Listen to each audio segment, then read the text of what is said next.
ألف لام را تلك آيات الكتاب المبين إنا أنزلناه قرآنا عربيا لعلكم تعقلون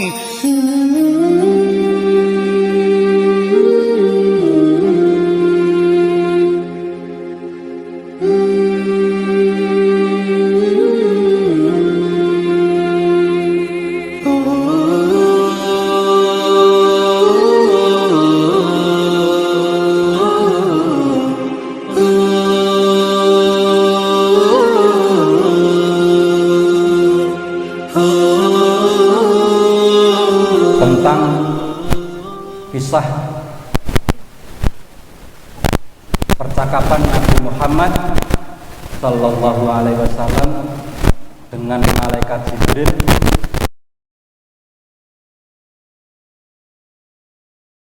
Diriwayatkan dari Yazid Ar-Raqsi. Yazid Ar-Raqsi meriwayatkan dari Anas bin Malik radhiyallahu anhu bahwasanya Rasulullah Sallallahu Alaihi Wasallam suatu seketika didatangi oleh malaikat Jibril.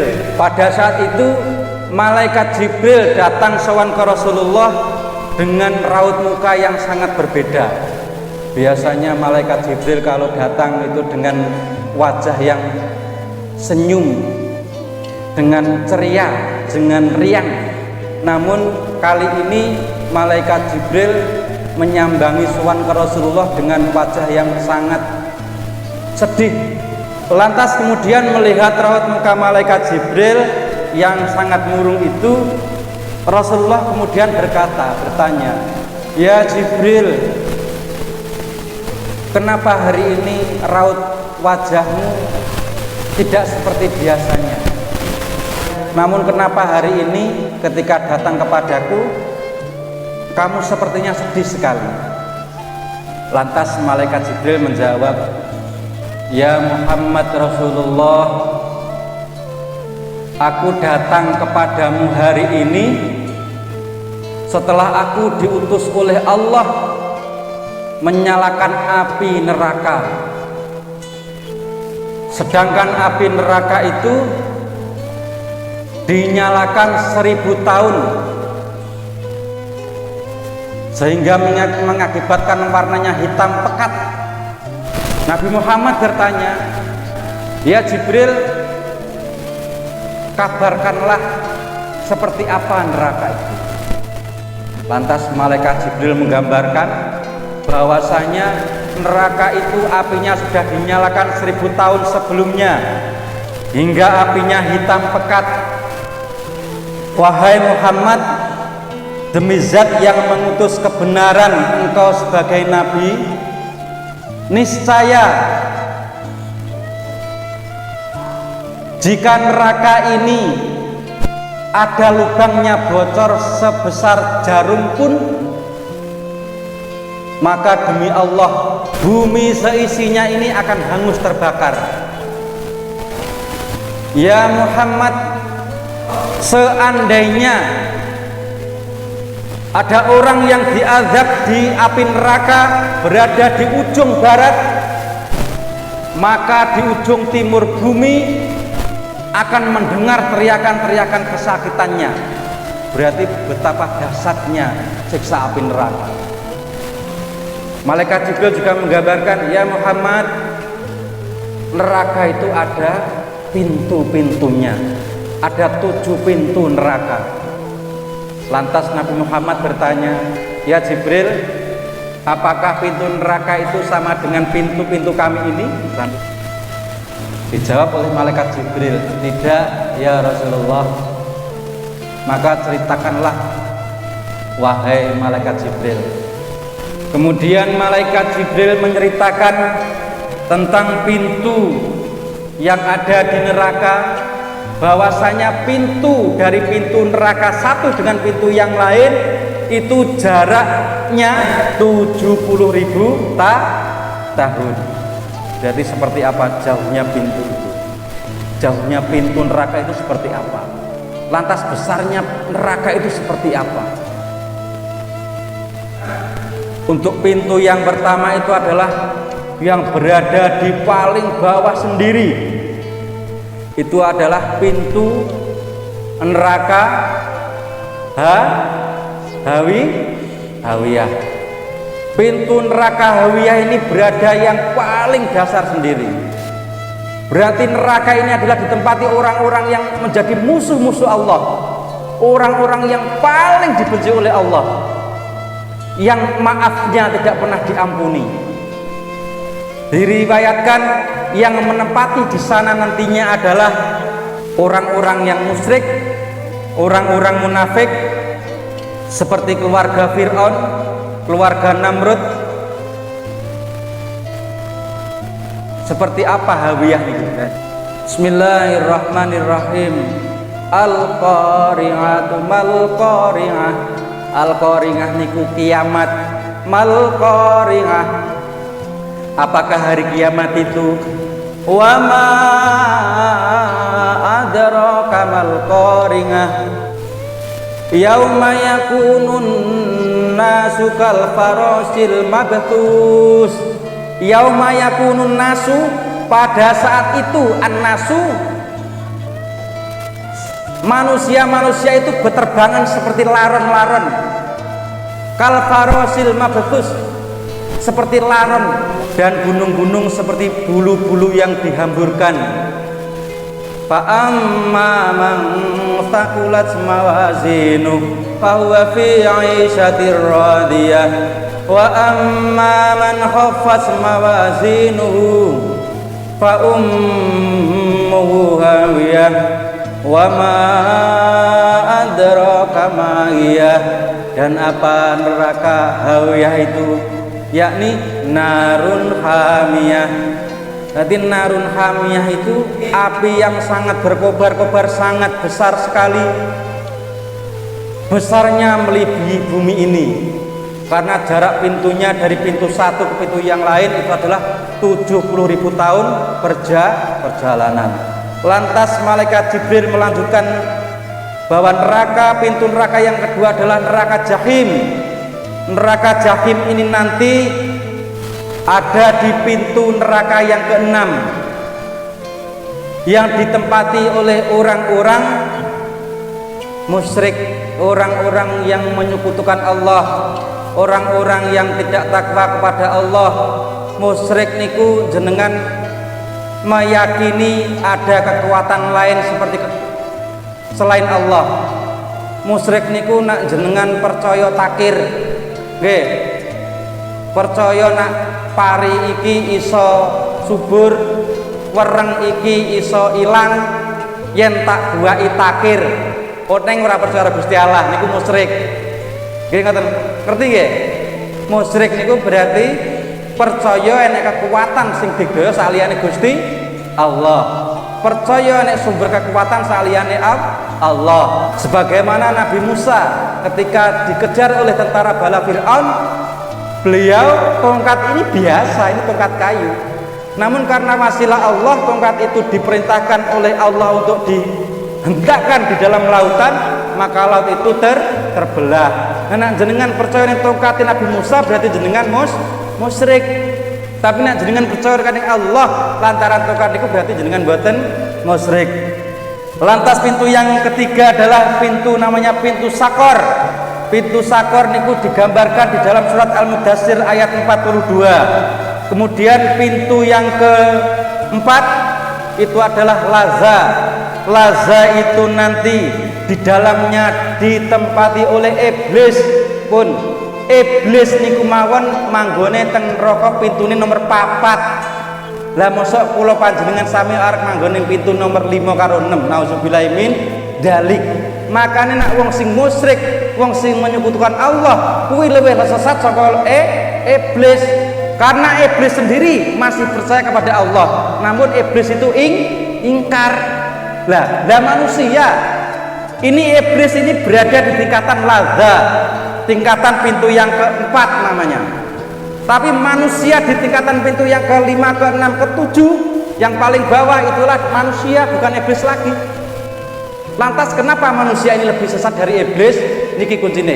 Iblis itu dulu adalah makhluk yang taat kepada Allah SWT, namun ingkar karena tidak mau sujud, makanya dia masih percaya dengan Allah tapi dia ingkar. Nah niki lho, jenengan kok mangku-manggone ning neraka 5, neraka tingkatan pintu ke 6 ke 7, berarti luwih nemen saka iblis, karena ya lemen. Kemudian pintu neraka yang kelima itulah adalah neraka Hutomah. Pintu neraka Hutomah itu nanti berada di tingkatan neraka yang ketiga, ditempati oleh orang-orang yang mengikuti iblis, yang mengikuti jalan-jalannya iblis. Ada pintu yang kelima neraka, namanya pintu Hutomah, ada di surat Al-Humazah, yang mengingatkan kita jangan sampai kita masuk ke dalam pintu neraka. Wailul likulli humazatil lumazah. Celaka wong sing gaene maidu. Eling-elingen iki lho lambene awake dhewe. Celakalah orang yang sering mengumpat dan mencela. Eling-eling nggih, sing lambene awake dhewe gaene maidu wong, sing gaene nyacati wong. Eling-elingen neraka Hutomah menanti kita semuanya. Alladzi jama'a malahu wa'addadah. Orang yang setiap harinya menghitung harta benda, seolah-olah harta benda ini kekal menyelamatkannya. Pagi bangun tidur, ora salat-salatan, mandi, berangkat kerja, polisi, tentara, pegawai negeri, lurah, camat, mudin. Nah, mudin salat biasanya. Ngoten. Ora salat ya pacat karo mudine. Oh, didemo karo rakyate. Mudin mboten nate salat, didemo. Nggih. Alladzi jama'a malahu adadah, yang diancam masuk ke neraka itu nanti. Nah, orang-orang yang setiap harinya selalu menghitung harta bendanya, lalai terhadap perintah-perintah agama, lalai terhadap larangan-larangan agama, ngaji ora nate, salat ora nate, sedekah yes. Morong gune padepokan Kendali sodo akan begini pas wayah butuh susah tok. Enten ngaten niku. Enten mboten ngaten niku.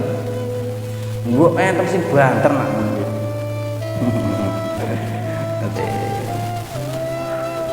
Dia yang mengira harta benda ini bisa menyelamatkan dirinya. Dia yang mengira hanya dengan sedekah bisa menyelamatkan dirinya. Dia yang mengira tanpa sholat, tanpa ibadah, tanpa menjaga lisannya, tanpa menjaga hatinya, hanya dengan mengeluarkan hartanya, zakat, sedekah, infak, rumongsone bondo kuwi iso nyelametne, iso nyogok neraka, iso nyogok swarga. Oh, dikaplok malaikat dasmu. Ternyata diancam oleh Allah melalui wailul likulli humazatil lumazah alladzi jama'a malahu adadah yahsabu anna malahu akhladah. Seolah-olah harta itu bisa menyelamatkan. Nah, kalla la yumbadanna fil Hutomah, sekali-kali tidak. Ora menungso, kowe tak omongi bondomu kuwi ora iso nyelametne kowe blas. Kalla, sekali-kali tidak. La yumbadanna fil Hutomah, bondomu ora nyelametne kabeh. La yumbadanna fil Hutomah, bahkan kamu dimasukkan ke dalam neraka Hutomah. Wa ma adraka mal Hutomah, Gusti napa neraka Hutomah niku narullahil muqaddah, geni sing mulet-mulet, allati tantaliu 'alal afidah, yang membakar sampai hati kita, dipanggang kaya panggang kambing. Jenengan bakar wedhus ngoten nika mawon, kambing guling nika ora sampai gosong. Lah neraka Hutomah ini membakar dirimu sampai ke hati-hatimu kering, gosong, utuh lagi, dibakar lagi. Lantas pintu yang ke neraka Sa'ir. Neraka Sa'ir nanti berada di atasnya pintu Hutomah. Pintu Hutomah sing gane metu, sing gane nyacati wong niku wau, sing gane ngitung bondo donya mau, sing gane numpuk bondo donya ora nate ngamal ibadah, ora nate salat, ora nate ngaji, ora apik karo tangga, ora apik karo dulur, ancamane pintu Hutomah. Kemudian pintu yang ketujuh, malaikat Jibril tidak meneruskan, hanya sampai pintu yang keenam, itu pintu Sa'ir. Lantas Nabi Muhammad bertanya, "Ya Jibril, kemudian apa nama pintu yang ketujuh, pintu neraka itu?" Dengan berat hati malaikat Jibril meneteskan air matanya. Kemudian Jibril mengatakan, "Ya Muhammad, ketahuilah bahwa pintu yang ketujuh dari pintu neraka adalah neraka jahanam, dan itu adalah untuk umatmu. Itu adalah untuk umatmu." Mendengar perkataan Jibril, Nabi Muhammad SAW seluruh tubuhnya gemetar. Lalu Nabi Muhammad menangis terseduh-seduh. Nabi Muhammad merasakan sedihnya sekali ketika mendengar bahwa umatnya kelak sudah disiapkan neraka oleh Allah yang namanya neraka jahanam, yang menurut kita itu adalah neraka yang paling berat. Justru ternyata itu adalah neraka yang paling ringan menurut Allah Subhanahu wa taala. Dengan mendengar neraka jahanam ini, Nabi Muhammad SAW menangis terseduh-seduh sampai tidak terasa Nabi Muhammad menangis di atas pangkuan malaikat Jibril. Ini lho Pak, Nabi Muhammad yang tidak tahu kita, yang kita tidak tahu orangnya, yang kita tidak melihat wajahnya, yang kita tidak hidup semasanya, beliau menangis mendengar cerita tentang neraka jahanam yang diperuntukkan untuk umat-umatnya yang tidak taat kepada Allah Subhanahu wa taala. Nabi Muhammad ini nangisnya berhari-hari. Ngluwihi kula panjenengan sami ditinggal mati bojone kula panjenengan sami nak nangis. Ngluwihi nangise kula panjenengan sami ditinggal bapak ibu awake dhewe nak nangis. Ngluwihi tangisan kita ketika ditinggal mati anak-anak kita. Nabi Muhammad menangisi umatnya ini karena cintanya kepada kita, khawatir pasti umatku tidak akan kuat masuk ke dalam api neraka. Tangisan Nabi Muhammad ini menjadikan Nabi Muhammad selama 3 hari tidak pernah keluar rumah kecuali melakukan sholat. Nabi Muhammad selalu berkurung diri dalam rumah. Bahkan ketika ada sahabat Abu Bakar datang ke rumah Nabi Muhammad SAW, Abu Bakar mengetuk pintu, "Assalamualaikum ya Rasulullah, ya ahlal baitul kiram, bisakah saya bertemu dengan Muhammad?" Di dalam rumah tidak ada yang menjawab. Kemudian Abu Bakar menangis terseduh-seduh karena ingin ketemu dengan kekasihnya, ingin ketemu dengan junjungan Nabi Muhammad. Tidak dijawab, hanya dijawab dengan mendengar tangisan Nabi Muhammad SAW. Kemudian hari ketiga, sahabat Umar bin Khattab mendatangi rumah Rasulullah SAW, kemudian mengetuk pintu, "Assalamualaikum warahmatullahi wabarakatuh, ya ahlal baitil kiram, bisakah saya bertemu dengan Nabi Muhammad junjunganku?" Di dalam rumah tidak ada yang menjawab sama sekali, hanya terdengar tangisan Nabi Muhammad. Maka Umar pun menangis terseduh-seduh. Kemudian Salman Al-Farisi melihat itu, beliau mendatangi rumah Siti Fatimah, putri Nabi Muhammad SAW, menceritakan, "Ya Fatimah, putri Nabi, putri tercinta Nabi, ketahuilah bahwa Nabi Muhammad SAW berhari-hari mengurung diri, berhari-hari menangis. Beliau tidak keluar sama sekali kecuali dalam keadaan sholat. Maka datangilah abimu, datangilah bapakmu, ada apa?" Kemudian Sayyidah Fatimah mendatangi pintu Rasulullah, kemudian mengetuk pintu. dan mendapati Nabi Muhammad SAW sedang bersujud berdoa kepada Allah SWT, meratapi nasib umatnya, menangis terseduh-seduh. Kemudian Muhammad SAW berkata kepada Fatimah, "Ya Fatimah, bukankah engkau tahu aku sedang bersedih? Maka bukakanlah pintu." Kemudian Sayyidatina Fatimah bertanya, "Ya Abi, ya Amirul Mukminin, apa yang menjadikanmu menangis sehingga orang-orang yang dekat kepadamu ketika ingin menemuimu hanya mendapati tangisanmu?" Nabi Muhammad SAW berkata pada Sayyidah Fatimah, "Ya Fatimah, ketahuilah bahwa Jibril telah datang kepadaku. Jibril menceritakan tentang bagaimana gambaran pintu-pintu neraka, yang di sana ada neraka jahanam, neraka yang paling ringan menurut Allah SWT, namun neraka itu diperuntukkan untuk umatku. Bagaimana aku tidak bersedih ya Fatimah?" Maka seketika itu Fatimah juga ikut menangis. Lantas apa sikap kita semuanya kepada junjungan kita Nabi Muhammad, orang satu-satunya makhluk Allah yang bisa memberikan syafaatnya nanti di yaumil qiyamah?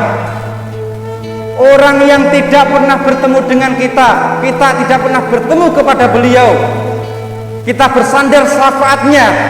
Sejahat diri kita ini, seburuk-buruk perilaku kita ini, Muhammad SAW benar-benar sangat cinta kepada kita. Loh, jenengan niku lho, sholawat ping 1000 saben dina kok abot. Nggih napa nggih? Saben dina sholawat ping 1000 angel. Saben sholawat ping 3 angel. Jenengan orang ngrasane Nabi Muhammad sudah menangis ribuan tahun yang lalu, menangisi diri kita agar kita tidak masuk ke dalam nerakanya Allah. Monggo dibales. Nanti itu ada orang yang ketika di padang mahsyar dia mengharap syafaat Nabi Muhammad SAW. Dia mengejar Nabi Muhammad, "Ya Muhammad, ya Muhammad." Nabi Muhammad berada di depannya, dipanggil lagi, "Ya Muhammad, ya Muhammad, aku ini umatmu ya Muhammad. Ya Muhammad, aku ini adalah umatmu ya Muhammad." Kemudian Nabi Muhammad berbalik arah melihat wajah orang itu. "Apakah aku mengenalmu?" Nabi Muhammad, "Aku ini umatmu ya Muhammad. Apakah kamu pernah menyebut namaku?" Bagaimana kita bisa dikenal Nabi Muhammad sedangkan kita ini jarang menyebut Nabi Muhammad, jarang bersolawat, kita pelit untuk memanjatkan sholat kepada Muhammad. Maka jangan heran, jangan merasa amal ibadahmu itu sudah top, sedekahmu itu sudah banyak, santunanmu ke yatim piatu sudah rutin, tapi ketika pelit sholawat kepada Nabi Muhammad SAW, jangan harap dikenal oleh Nabi Muhammad SAW. Mudah-mudahan Allah memberikan kita tambahan hidayah inayahnya, menjadikan kita yang sebelumnya merasa sibuk dengan harta dunia dibalikkan mulai hari ini dengan kebutuhan bersolawat. Mugi-mugi Kanjeng Nabi Muhammad tresno dumateng kula panjenengan sami Allahumma amin. Mugi-mugi kula panjenengan sami pikantuk syafaat Nabi Muhammad sallallahu alaihi wasallam. Mudah-mudahan apa yang kami sampaikan mendapatkan manfaat. Jika ada kebenaran karena Allah Subhanahu wa taala, jika ada kesalahan itu semata-mata dari kelalaian saya pribadi dan kekurangan saya sebagai umat yang fakir. Allahumma shalli ala sayyidina Muhammad wa ala ali sayyidina Muhammad walhamdulillahi rabbil alamin. Allahumma jama'na fil jannati bi ghairil hisab. Allahumma jama'na fil jannati bi ghairil hisab. Allahumma jama'na fil jannati bi ghairil hisab. Allahumma ij'alna jannah wa na'udzu bika min adzabil kubur wa na'udzu bika minan nar. Allahumma kshif 'anna minal bala wal fitnati ma la yakshifu ghairuh.